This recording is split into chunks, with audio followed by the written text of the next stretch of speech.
Bien-aimés, merci beaucoup, que Dieu vous bénisse. Nous sommes heureux de vous retrouver encore aujourd'hui au cours de notre émission de témoignage. J'ai vu le royaume de démons. Alors, aujourd'hui, nous commencerons cet exposé par la lecture de la Bible. Nous sommes dans le livre des Éphésiens, chapitre 5, verset 11.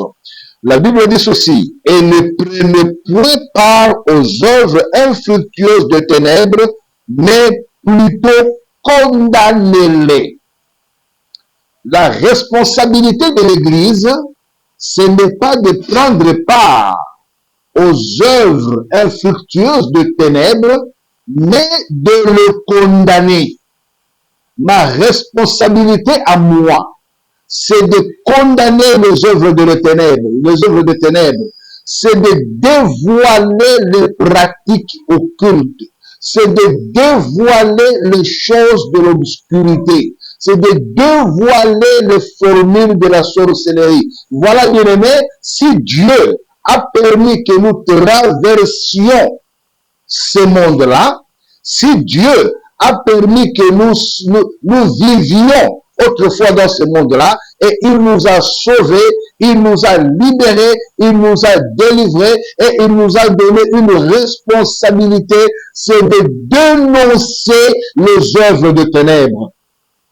Il nous a donné une responsabilité, c'est de condamner les œuvres de ténèbres, les œuvres infructueuses de ténèbres. Malheureusement, bien aimés, nous devons le condamner. Pourquoi? Parce que nous constatons que l'Église du Congo est pourrie.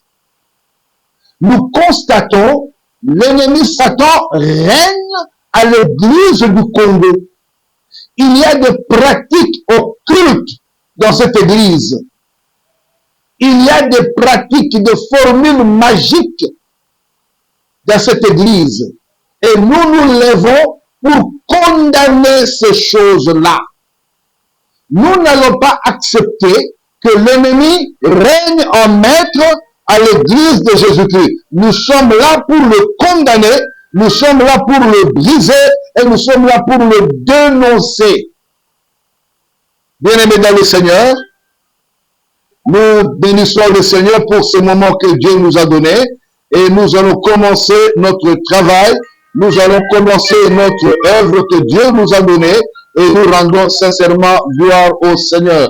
Voilà, nous avons commencé, il y a des amis qui commencent déjà à nous appeler. Bien-aimés, appelez-nous après la fin de cette émission. Vous avez été nombreux à pouvoir nous appeler, pourquoi nous ne paraissons plus, pourquoi nous avons mis un arrêt, c'est parce que nous avions autre chose à faire. Le Seigneur nous a orientés dans autre chose et maintenant nous avons l'autorisation du Seigneur de revenir et de prendre la responsabilité de dénoncer les œuvres du Seigneur. Bien-aimés, aujourd'hui, je vais vous raconter quelque chose. Je vais vous dire, vous tous qui êtes en Christ, vous tous qui avez donné votre vie en Christ, vous êtes bénis de l'Éternel. Moi, votre frère, avant que je ne vienne au Seigneur, j'ai pratiqué l'occultisme dans sa profondeur. J'ai pratiqué la magie dans sa profondeur. J'ai vécu dans le royaume de ténèbres. Voilà pourquoi je vous dis, le malheur, la tristesse qui est dans mon cœur, je vois les pratiques que nous pratiquions, que nous faisions autrefois, je les vois aujourd'hui. Et bien là, je vais vous dire une chose. Ce que je veux vous dire, peut-être vous n'allez pas me croire. Écoutez, vous allez appeler ça mode. Écoutez-moi très bien. Faites très attention avec des prédicateurs qui ont de longs cheveux, mais qui ne peignent pas leurs cheveux. Ça, c'est un indice que je vous donne. Faites très attention avec des prédicateurs. Ils vont vous parler de la mode. Et là, je vois que j'ai ouvert une polémique dans ce sens-là. Ils vont vous parler de la mode. Ils vont vous parler de la civilisation. Non, ce n'est pas la mode, ce n'est pas la civilisation, c'est une pratique. Il a des cheveux longs, il a beaucoup de cheveux, mais il ne peigne pas les cheveux. Ils le font comme le musicien. Les musiciens le font comme mode. Mais, à ce que moi je sache, ce n'est pas la mode. C'est une pratique. Laisse-moi vous dire un élément. Bien aimé, un jour, j'ai reçu une invitation. Je devais assister à une réunion au culte. Et cette réunion se faisait à ma campagne à Kinshasa. Ça se faisait vers 22 heures. Non, vers 2 heures du matin plutôt, excusez-moi. Vers 2 heures du matin.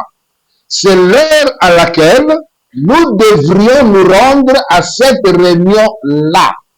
Là, je suis en train de vous parler des choses que j'ai vécues avant que je ne donne ma vie à Jésus-Christ. Nous sommes là, bien-aimés. Nous avons la responsabilité de dénoncer les œuvres de ténèbres qui se font à l'église de Jésus-Christ à Kinshasa. Alors, lorsque je suis allé à cette réunion, jusqu'aujourd'hui, je connais cet emplacement-là. Jusqu'aujourd'hui, je connais cette parcelle-là. C'est une grande parcelle, une grande concession, avec une maison à l'intérieur, avec beaucoup d'arbres. Mais cette maison-là, c'est un rempart du diable. Ici, à Kinshasa, à ma campagne, cette maison-là, c'est une tanière du diable. Cette maison-là, c'est une salle de jeu du diable. Cette maison-là, c'est un stade du diable. Bien-aimés, lorsque nous sommes arrivés, je suis arrivé bien sûr, à la porte, j'ai vu 2 gaillards qui m'ont posé la question si j'avais mon invitation. Je leur ai démontré mon invitation. Il m'a posé 1 ou 2 questions pour chercher si j'avais le code d'accès. Je leur ai montré mon code d'accès par code et ils m'ont ouvert la porte. Je suis entré parce que j'appartenais à la congrégation. Bien aimé, j'étais jeune, hein? Écoutez ce que je vais vous dire. Lorsque je suis entré, ce qui m'a frappé d'abord, c'était cette immense parcelle-là. En plus, les arbres qui étaient là, en plus, les véhicules qui étaient là. Bien-aimé, il y avait beaucoup de véhicules de luxe. C'était comme si toute la ville de Kinshasa était là. C'est comme si c'est moi-même qui étais venu à pied. Tout le monde était véhiculé, tout le monde avait une voiture. Et moi, j'étais venu en taxi à 2 heures du matin. Alors, bien-aimé, qu'est-ce qui va se passer? La porte de cette maison n'avait pas de poignée. C'était une baie vitrée. Lorsque tu arrives, tu ne verras pas le poignet pour ouvrir la porte qui va te donner accès à la maison, mais une petite boîte qui contient une aiguille. Lorsque tu viens, tu fais entrer ton gros doigt ici, dans cette petite boîte, d'une manière automatique, l'aiguille te pointe. Lorsque l'aiguille va te pointer, le sang va couler. Alors, tu prendras ce sang-là, tu l'appliques dans cette boîte-là. La boîte-là, c'est comme un ordinateur. La boîte va examiner ton sang. La boîte va vérifier ton sang. Si la boîte approuve que tu es de la congrégation, la porte s'ouvre et toi tu entres. Après 5 minutes, si la boîte n'approuve pas que tu n'es pas de la congrégation, la porte ne s'ouvrira pas. Et parce que la porte ne s'ouvrira pas, les gaillards qui sont derrière toi, ils te prendront, ils te lapideront, ils te tueront et tu seras sacrifié le même jour à l'autel de sacrifice. Bien-aimés, vous blaguez avec les choses de Dieu. Mais avec les choses du diable, on ne blague pas. C'est pourquoi je demande aux chrétiens d'être sérieux. Alors, lorsque je fais ça, après 5 minutes, la porte s'ouvre. Cela prouve que j'étais de la congrégation et j'entre dans la salle. Bien-aimé, lorsque je suis entré dans la salle, ce qui m'a encore intéressé, ce qui m'a encore attiré dans cette salle, c'était le luxe que j'ai vu dans cette salle. C'était une salle luxueuse, avec des chaises de fauteuils luxueux, avec des décorations terribles. Donc c'était merveilleux cette salle-là. Alors c'était tellement bien organisé, avec un mécanisme de protocole bien ordonné, tu ne peux pas t'asseoir sur la chaise de quelqu'un d'autre. On m'a amené sur ma chaise. C'était le pied d'un fauteuil. Alors, il y avait des boutons dans ce pied de la fauteuil. Maintenant, si tu appuies sur le rouge, à côté là, il y avait un frigo qui va s'ouvrir. Tu prends toutes les boissons que tu veux. Maintenant, lorsque je lève les yeux, je vois les gens qui étaient dans cette salle. Bien-aimés, je vais vous dire aujourd'hui, ne convoitez pas la richesse de quelqu'un d'autre. Ne convoitez pas la gloire de quelqu'un d'autre. Ce que j'ai constaté aujourd'hui, beaucoup de gens, même à l'église, coopèrent avec le diable pour attirer la gloire dans ce qu'ils sont en train de faire. Ils coopèrent avec le diable pour s'attirer la richesse. Ils coopèrent avec le diable pour s'attirer le succès. Ils coopèrent avec la notoriété. Et c'est ce qui se passe aujourd'hui. Bien-aimés, peu seulement cherchent Dieu. Peu seulement ont installé le trône de Dieu dans ce qu'ils sont en train de faire. Et j'aimerais que toi, tu me suis, tu sois parmi ceux-là, le petit nombre qui cherchent Dieu, qui consultent Dieu et qui prennent la résolution d'installer le trône de Dieu dans ce qu'ils sont en train de faire. Bien-aimé, la plupart, je dis la vérité devant Dieu, la plupart des églises ici à Kinshasa, ici à Lubumbashi, ici à Goma, ces églises-là n'appartiennent pas à Jésus-Christ. Ces églises-là appartiennent aux hommes. Ces églises-là appartiennent au royaume de ténèbres. Ces églises-là appartiennent au diable. Ces églises-là n'appartiennent pas à Jésus-Christ. Je vous donnerai des signes et vous me comprendrez très bien. Alors, qu'est-ce qui s'est passé? J'ai vu des hommes et des femmes qui étaient dans cette salle. Des gens que je connaissais. Le grand de ce monde en politique. Le grand de ce monde dans le domaine scientifique, le grand de ce monde dans le domaine de l'histoire, le grand de ce monde dans le domaine de la médecine, le grand de ce monde dans le domaine religieux. Tous se sont retrouvés. Nous nous sommes retrouvés dans cette salle-là. Tout le monde, nous étions dans cette salle-là. Aujourd'hui, la plupart sont morts, mais il y en a qui sont vivants. Il y a des musiciens qui sont vivants, il y a des historiens, des médecins qui sont vivants, des politiciens qui sont vivants. Vous les verrez comme ça, or que ce sont des combattants du diable. Vous dites que non, ce sont des gens intelligents, ce sont des gens sobres, des gens modérés, des gens ceci. Non, bien aimé. Ne soyez pas influencés par ce que vous avez, par ce que vous voyez. La Bible ne fait pas le moine. L'apparence est trompeuse. La Bible dit, vous les connaîtrez par leurs fruits. Vous comprenez? Laisse-moi vous dire. Quels fruits ils ont?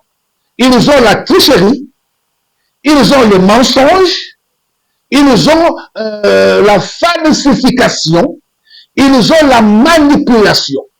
Et ces quatre éléments, ce sont ces quatre éléments qui affectent tous les domaines de la République. La politique, la science, la religion, l'économie, dans tous les domaines, il y a ces quatre vecteurs sataniques qui opèrent. Et lorsque tu es affecté par l'un des vecteurs, tu auras des problèmes. Pour ce que je suis en train de dire, donne ta vie à Jésus afin que tu sois sauvé, toi et ta famille. Ne sois pas influencé par ce que tu vois. Non, tu as une mission avec le Seigneur. Et ça, c'est très important. Maintenant, bien-aimé, quelques minutes après, le patron de la conférence arrive. Lorsque le patron de la conférence arrive, nous nous sommes mis tous debout pour l'accueillir. Qui est le patron de la conférence? Si j'ouvre encore ma bouche maintenant pour citer le nom du patron de la conférence, là où tu es, tu te mettras de ta chaise et tu pars. Tu te mettras debout, tu quittes, tu pars. Parce que tu n'as pas l'idée. Tu ne peux pas imaginer. Tu ne peux pas comprendre. C'est pourquoi je vous dis, ne soyez pas influencés par ce que vous voyez. Ne soyez pas influencés par ce qui vous frappe. Cherchez à marcher avec Dieu. Si je cite seulement le nom maintenant que Dieu me convainc de citer le nom de patron de la conférence, tu te mettras debout, tu pars. Lorsque la personne arrive, nous l'avons accueilli avec joie. C'est là où nous avons assisté à un complot contre l'Église de Jésus-Christ. Écoutez-moi de l'aimer, vous savez, un jour Jésus a donné une parabole. Il dit, quelqu'un est venu, il a fait son champ, il a semé le blé, et l'ennemi est venu la nuit, il a semé l'ivraie. C'est ce qui se passe aujourd'hui. Il a semé l'ivraie. Maintenant, il y a eu beaucoup de choses qui se sont dites, qui ont été dites contre l'Église, et des choses que nous devrions faire contre l'Église. Maintenant, à côté de moi, il y avait un avocat, un papa avocat. Il avait des fardes comme ça, avec beaucoup de papiers. Le patron l'a appelé. Le papa s'est mis debout, il est parti là-bas, on lui a posé quelques 2, 3, 4 questions, il a répondu, mais le patron semblait ne pas être d'accord avec la réponse que cet homme-là lui a donnée. Alors, comme il n'était pas d'accord, l'homme n'a pas fait exactement ce qu'on lui a demandé de faire. Le patron ouvre sa bouche et sort sa langue. La langue de ce patron, c'était sorti comme la langue d'un serpent, c'est divisé en 2 parties, et cette langue est entrée dans le narine de cet homme, et cette langue a aspiré le cerveau de cet homme, ce patron a avalé le cerveau de cet homme, et cet avocat est tombé sur place, et il est mort. On l'a pris parce qu'il a effrayé le règlement, on l'a pris, on l'a mis sur l'autel de sacrifice et on l'a brûlé sur place devant tout le monde.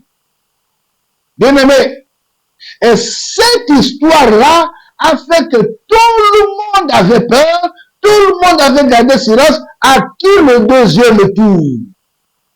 Là où moi j'étais, j'ai commencé à avoir peur. J'ai commencé à avoir peur, je tremblais. Et tout le monde tremblait. La terreur régnait dans la salle. Bien aimé, lorsque cette histoire-là s'est passée, j'ai vu un homme venir. Il me dit, monsieur, il y a quelqu'un qui te cherche. Est-ce que tu peux venir rapidement? J'ai pris mon macaron, je laissé là. Je croyais que c'est, j'ai cru que c'était une délivrance pour moi, ou que j'étais parti entrer dans un autre problème. Je sors de cette salle, on m'amène dans une petite pièce. Alors là, bien-aimé, dans un autre épisode maintenant, je vais vous dire qu'est-ce qui s'est passé lorsque nous sommes allés dans cette pièce-là. Alors, je veux te dire, la responsabilité que nous avons, c'est de dénoncer les œuvres de ténèbres. Je vais prier pour toi, afin que le Seigneur te saisisse. Je vais prier pour toi, afin que les œuvres de ténèbres tombent de ta vie. Je vais prier pour toi, afin que Dieu t'ouvre les yeux et que tu vois clair ce qui se passe aujourd'hui dans ce monde et dans l'église de Dieu vivant. Père céleste, au nom puissant de Jésus, je te prie pour mon frère, je te prie pour ma soeur qui est en train de me suivre. Je te demande, Seigneur, de l'aider, de l'amener à la délivrance et que les œuvres infructueuses de ténèbres qui contrôlent sa vie tombent et meurent au nom de Jésus.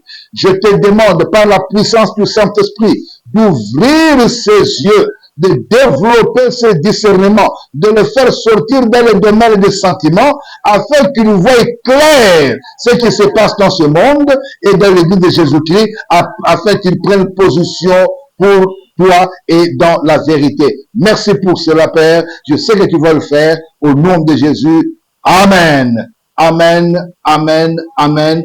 Que Dieu vous bénisse à la suite de cette émission.